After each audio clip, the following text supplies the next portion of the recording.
Setelah meninggalkan ruangan, Xia merasa merinding karena harus bertindak serius, tetapi bersyukur karena aktingnya berhasil membujuk Paman Cai untuk memberinya tugas tersebut. Dia meminta temannya untuk menunggu di luar pabrik terbengkalai dan tidak ikut bersamanya, sementara temannya bercanda bahwa mungkin Xia hanya pergi mencari camilan tengah malam. Saat malam tiba di pabrik terbengkalai, Xia berpikir bahwa inilah tempatnya. Namun, tiba-tiba muncul seorang wanita, yang membuat Xia terkejut dan berpikir bahwa ada seseorang yang cantik. Wanita itu sedang dikejar oleh kelompok serigala, tetapi dia segera mengeluarkan senjatanya yang kuat, dengan profesi pengguna kekuatan api, dan level ketiga sebagai penembak gelap. Dia berhasil mengalahkan semua serigala, dan setelah itu, dia menggunakan kemampuan api, untuk mengatasi serigala-serigala yang muncul berikutnya. Xia melihat situasi ini dan menganggap wanita tersebut terlihat sangat kaya. Dia berpikir untuk memberikan tugas sebagai pemandu jalan padanya. Beberapa saat kemudian, Xia melihat banyak serigala yang telah dikalahkan oleh wanita itu, yang memudahkan perjalanannya. Xia merasa senang karena bisa berjalan tanpa harus membunuh monster, dan merasa terbantu oleh wanita tersebut.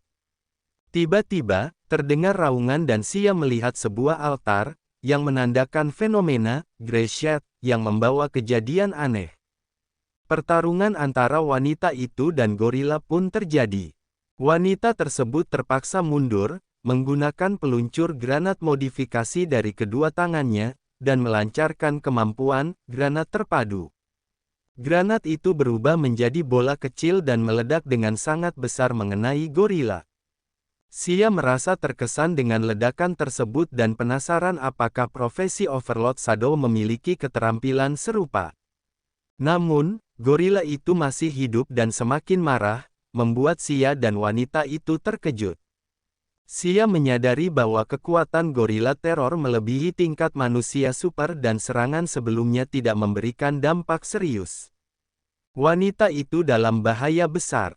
Gorila itu meluncurkan serangan laser ke arah wanita tersebut, tapi wanita itu hanya bisa terdiam di tempat. Terlihat serangan itu menghancurkan pijakan, dan segala sesuatu yang terkena serangan. Tapi untungnya Xia berhasil menyelamatkannya. Wanita itu kemudian mengkritik Xia, menyebutnya pria aneh yang harus dijauhi. Xia merasa kesal dan menjelaskan bahwa ia hanya ingin membantu, bukan memanfaatkan. Wanita itu tidak menerima penjelasannya, mengatakan bahwa dia tahu apa yang dipikirkan Xia. Xia, yang semakin kesal, meminta wanita itu untuk menghadapi gorila sendiri, dan ingin melihat seberapa kuat dirinya. Sistem mendeteksi kemarahan Chen Yaxin, yang saat ini berada di 30%, dan diperkirakan akan meningkat hingga 80%. Xia merasa kesal dengan Yaxin, dan berpikir bahwa karena Yaxin tidak menghargai bantuannya, Xia tidak akan ragu untuk mengambil kesempatan untuk naik level. Sementara itu, wanita itu kesulitan melawan gorila, dan Xia mengejek kecepatannya. Wanita itu membalas bahwa kekuatannya tidak perlu dinilai oleh orang di tingkat 2. Saat gorila berlari menuju wanita itu, dia mengeluarkan perangkat listrik berkualitas tinggi. Wanita itu langsung mundur ke belakang untuk menghindari pukulan gorila, dan wanita itu berhasil menggunakan perangkat listrik untuk menyetrum gorila. Xia melihat situasi itu dan berpikir bahwa orang kaya dengan mudah menggunakan barang berkualitas tinggi. Ia merasa jika bukan karena uang Yaxin, gorila itu mungkin sudah mengunci Yaxin sejak tadi. Yaxin marah, merasa Xia seharusnya diam, dan tidak akan dianggap bisu. Sistem menginformasikan bahwa tingkat kemarahan Chen Yaxin adalah 70%, dan akan meningkat hingga 80%. Yaxin kemudian menyerang gorila menggunakan baret yang dimodifikasi, dan skill Precision Sniper, mengenai wajah gorila. Namun, gorila itu masih belum kalah dan malah semakin marah, membuat Yaxin terpaksa menutup telinganya. Xia merasa bahwa kekuatan Yaxin tidak cukup untuk mengatasi gorila itu. Yaksin sangat kesal dan mengancam Xia jika dia mengatakan sesuatu lagi. Sistem kemudian menginformasikan bahwa Xia telah mengumpulkan 4 peningkatan, level sistemnya naik ke level 2, dan toko sistem dibuka. Chen Yaxin memiliki tingkat kemarahan 80%, dan Xia memiliki 1 peningkatan. Sistem menawarkan 1 skill gratis untuk dibeli, dengan pilihan 3 skill level C, mengejek, pengganti, dan ledakan bayangan. Xia memilih Shadow Explosion, dan menggunakan kesempatan peningkatan untuk meningkatkan skill tersebut. Sistem mengonfirmasi bahwa skill tersebut telah di-upgrade menjadi B level dengan nama, Bayangan Erosi Gelap Ledakan, yang memberikan ledakan dengan efek erosi bayangan. Xia kemudian memutuskan untuk mengambil alih dan menangani situasi, merasa bosan hanya menonton Yaksin bertarung. Mendengar itu, Yaksin merasa bahwa Xia, yang dianggapnya sebagai orang tingkat kedua yang lemah, sepertinya sedang mencari kematian, dan Yaksin tidak melarang untuk melanjutkan.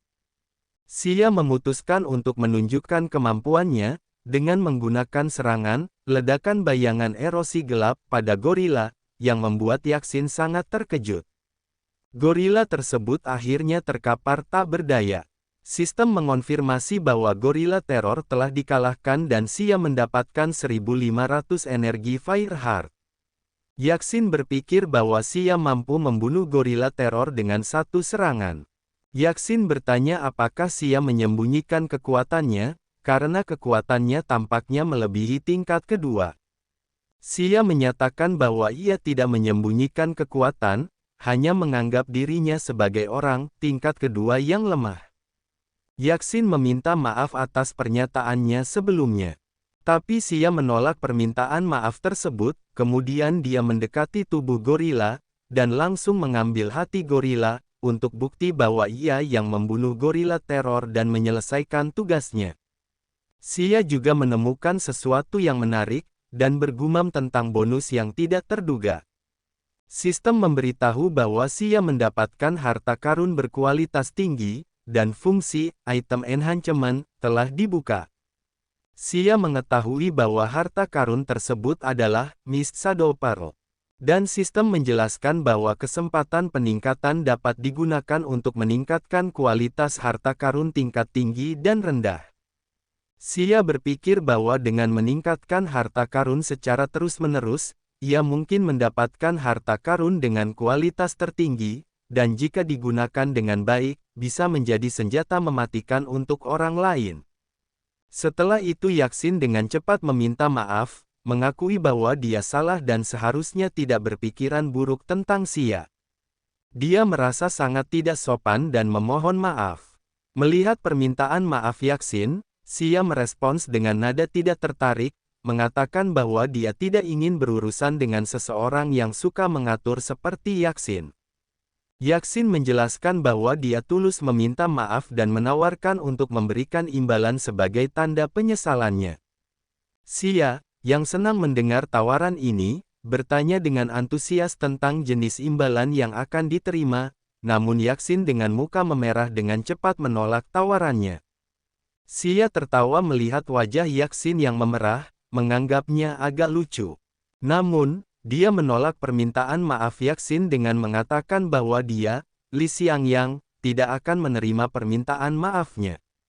Tetapi Yaksin tidak menyerah dan menawarkan 10 juta sebagai imbalan jika Xia mau bekerja sama dengannya untuk menjelajahi sebuah tempat bernama Ghost Grave.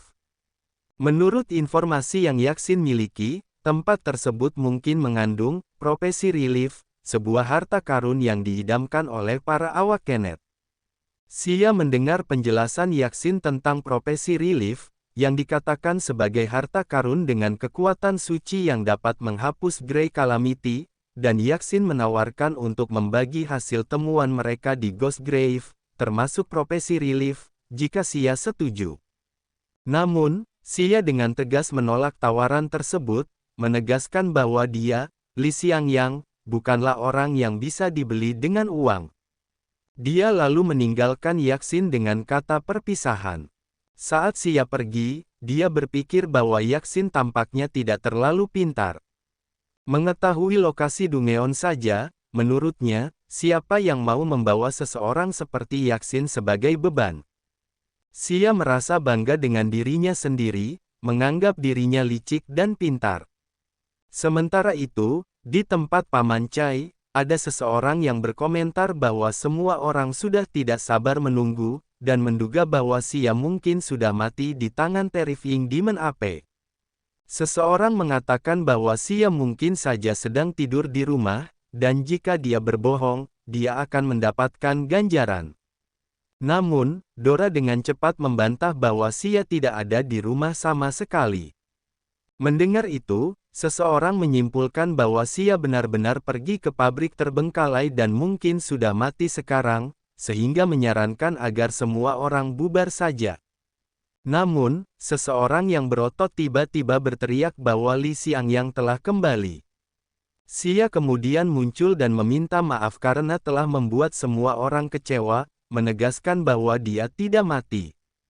Dora segera bertanya apakah Xia baik-baik saja, apakah dia terluka, dan apakah dia perlu ke rumah sakit.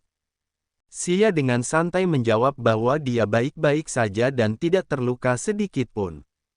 Mendengar itu, ketiga orang tersebut bertanya-tanya bagaimana mungkin Xia bisa tidak terluka sama sekali, jika benar-benar pergi ke pabrik terbengkalai dan menghadapi Terrifying Demon Ape.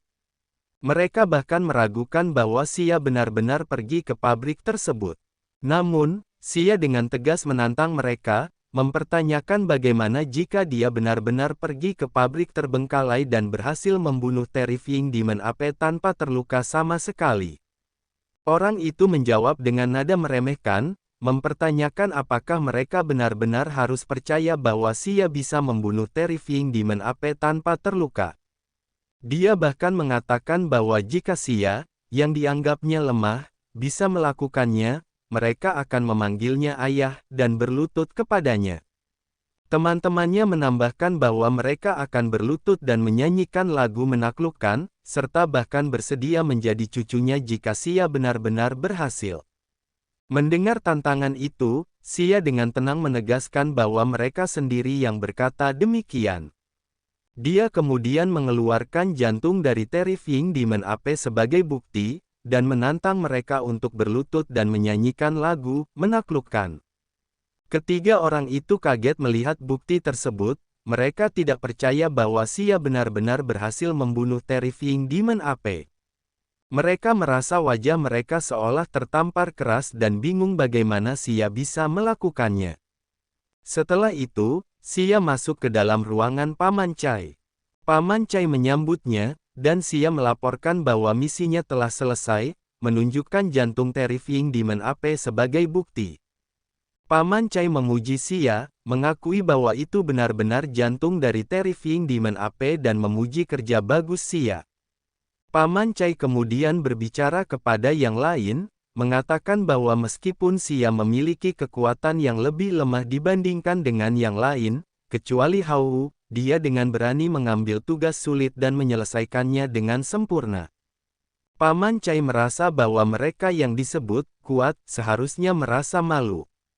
Untuk menghargai keberanian dan kemampuan Xia, Paman Chai mengumumkan bahwa Xia akan dipromosikan dari penegak hukum junior ke penegak hukum menengah, dan diberi penghargaan berupa pedang bayangan, satu-satunya senjata kelas premium di Departemen Heartfire Enforcement milik Furnace Town.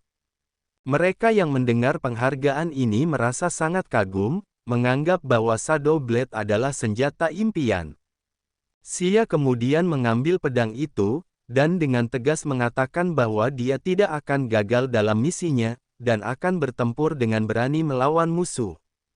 Sistem kemudian memberi tahu bahwa Xia telah mendapatkan senjata premium dan membuka skill eksklusif, tusukan bayangan cepat, yang memungkinkan Xia untuk mendekati musuh dengan cepat dan memberikan serangan fatal pada titik lemah. Xia merasa sangat puas dengan senjata baru dan skill yang diberikan oleh sistem. Paman Chai kemudian menasihati Xia agar tidak mengecewakannya dan bekerja dengan baik ke depannya. Xia dengan yakin menjawab bahwa itu bukan masalah baginya. Paman Chai kemudian memerintahkan semua orang untuk kembali bekerja, dan meminta Xia mampir ke ruang kerjanya setelah selesai. Setelah itu, ketiga orang yang sebelumnya meremehkan Xia bergegas pergi, tetapi Xia memanggil mereka kembali, mengingatkan bahwa mereka belum berlutut dan menyanyikan "Conquer" seperti yang mereka janjikan. Mereka memohon ampun, mengatakan bahwa sebelumnya mereka hanya bercanda, dan meminta maaf kepada Xia. Namun, Xia dengan tegas menjawab bahwa dia tidak bercanda, dan mengancam dengan kekuatan Shadow Blade di tangannya. Terkejut mendengar ancaman itu, mereka segera bersujud, memanggil Xia sebagai ayah dan kakek, sambil meminta maaf. Xia, yang merasa puas, mengatakan bahwa dia sedang dalam mood yang bagus dan tidak akan mengganggu mereka, lalu menyuruh mereka pergi. Mereka pun berterima kasih kepada Xia.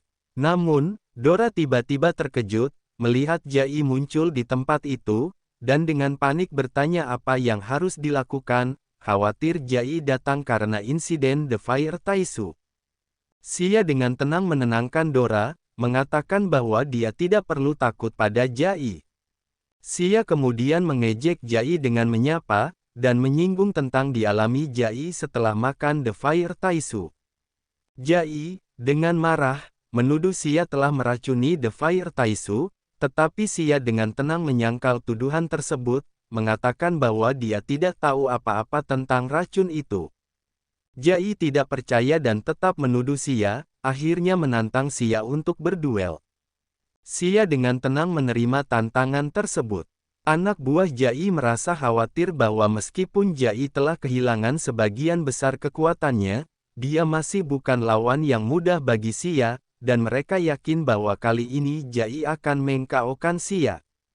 Sementara itu, dua orang yang sebelumnya meremehkan Xia mulai berbisik satu sama lain, menyadari bahwa sudah saatnya seseorang memberi Jai pelajaran karena kesombongannya. Mereka pun menantikan duel tersebut. Xia kemudian mengarahkan pukulannya ke arah Jai, dan langsung mengenai pinggangnya dengan keras.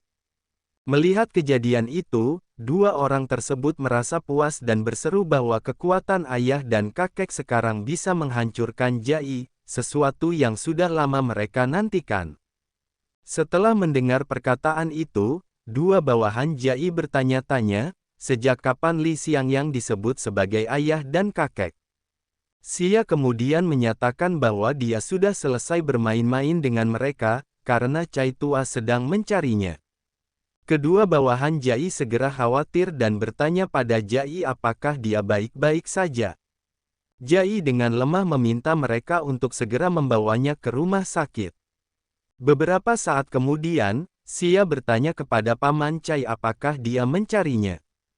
Paman Cai menjawab bahwa Xia sekarang memenuhi syarat untuk mengetahui rahasia tertentu, karena telah berhasil mengalahkan kera iblis teror. Paman Cai kemudian menunjukkan lokasi makam hantu yang berada di kota Tungku. Xia bertanya apakah makam hantu itu merupakan situs korupsi Grey Shade yang baru. Dalam pikirannya, Xia menduga bahwa makam itu mungkin merupakan istana yang dimiliki oleh seorang gadis muda, di mana ada kemungkinan terdapat prophetic relief di dalamnya. Paman Cai menjelaskan bahwa makam kuno di luar kota itu telah dirusak oleh kabut abu-abu, mengubahnya menjadi makam hantu, dan di dalamnya mungkin terdapat prophetic relief yang memiliki kekuatan ilahi. Paman Cai kemudian bertanya apakah Xia mengingat bagaimana orang tuanya meninggal. Xia menjawab bahwa orang tuanya mati dalam pertempuran untuk melindungi penduduk kota. Paman Cai kemudian menjelaskan bahwa cerita itu hanya versi resmi yang diberikan oleh markas penegak hukum, dan bahwa saat itu, Xia masih terlalu muda untuk memahami kebenarannya. Paman Cai mengungkapkan bahwa orang tua Xia mungkin belum benar-benar meninggal. Xia sangat terkejut mendengar hal itu. Paman Cai melanjutkan dengan menjelaskan bahwa orang tua Xia dikirim oleh organisasi untuk menyelidiki prophetic relief dan mengalami kecelakaan. Hanya mayat mereka yang ditemukan, namun setelah jenazah mereka dikremasi, tidak ada abu yang dihasilkan, dan mereka menghilang tanpa jejak. Xia terkejut dan bertanya-tanya apakah tubuh orang tuanya sebenarnya palsu. Paman Cai menjawab bahwa meskipun tubuh itu palsu, seharusnya masih ada sisa-sisa yang ditemukan. Satu-satunya penjelasan adalah bahwa tubuh-tubuh tersebut diciptakan oleh kekuatan ilahi dari Prophetic Relief. Xia terkejut dan bertanya apakah itu berarti orang tuanya mungkin belum mati, dan Paman Cai mengiyakan. Mendengar itu, Xia berpikir bahwa meskipun kedua orang tersebut bukan orang tua kandungnya, jika profesi Relief benar-benar memiliki kekuatan magis, lebih aman jika benda itu ada di tangannya sendiri. Xia kemudian bertanya kepada Paman Cai apakah dia ingin Xia menyelidiki profesi Relief dan menemukan keberadaan orang tuanya. Paman Cai mengonfirmasi hal tersebut, namun memperingatkan bahwa menyelidiki profesi Relief akan sangat berbahaya. Dia juga menyatakan bahwa meskipun mungkin ada kemungkinan orang tua Xia sudah, jika Xia menginginkan kehidupan yang damai dan stabil, lebih baik dia tinggal di kota, karena Paman Cai selalu memperlakukannya seperti putranya sendiri. Namun, Xia dengan tegas menyatakan bahwa dia tidak takut akan bahaya, dan ingin pergi menyelidiki.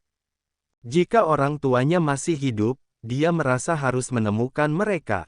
Mendengar tekad itu, Paman Cai memuji Xia, mengakui bahwa dia tidak salah menilai Xia sebagai anak yang baik. Setelah itu, Xia bersiap untuk berangkat, dan Paman Cai menasihatinya agar berhati-hati dan tidak memaksakan diri. Dalam pikirannya, Paman Cai merasa puas, berpikir bahwa saudara Li dan kakak ipar telah membesarkan anak yang baik. Dia berencana memanfaatkan kemampuan Xia sebaik-baiknya dan membiarkannya mencapai potensi maksimalnya. Adegan kemudian berpindah ke kota Tungku Utara. Xia berpikir bahwa menurut ingatan pemilik asli tubuhnya, seharusnya tidak ada banyak kabut di pegunungan pada siang hari, yang berarti mereka sudah berada di bawah pengaruh Grace Road. Dia menyadari bahwa setiap Fireheart Awakening memiliki ruang api hati untuk menyimpan barang yang cukup nyaman. Ketika perburuan monster dimulai, Xia melihat dua hantu muncul dan berpikir bahwa Grace Road ini menarik karena muncul di dekat makam kuno dan menghidupkan kembali wanita-wanita cantik. Dia merasa jika tempat ini dulu adalah harem kaisar di zaman kuno, hal itu sangat luar biasa. Namun, dia juga menyadari bahwa menghabiskan waktu untuk melawan hantu-hantu kecil ini akan sia-sia dan memutuskan untuk segera menemukan pintu masuk makam. Xia menggunakan jurus Shadow Slash Unmatched, dan langsung mengalahkan salah satu hantu.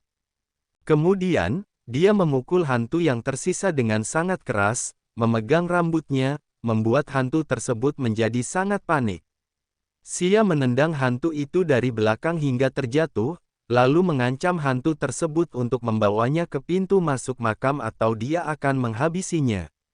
Beberapa saat kemudian, mereka tiba di sebuah tempat yang diduga sebagai pintu masuk makam. Setelah itu, Xia melepaskan rambut hantu tersebut, dan dengan sinis mengucapkan terima kasih, sebelum akhirnya menghabisinya. Dan video bersambung. Gimana menurut kalian tentang manhwa ini? Kalau rame, Mimin akan melanjutkannya. Terima kasih yang sudah menonton video ini sampai habis, dan jangan lupa like dan komen, supaya Mimin semangat untuk membuat alur cerita manhwa seperti ini.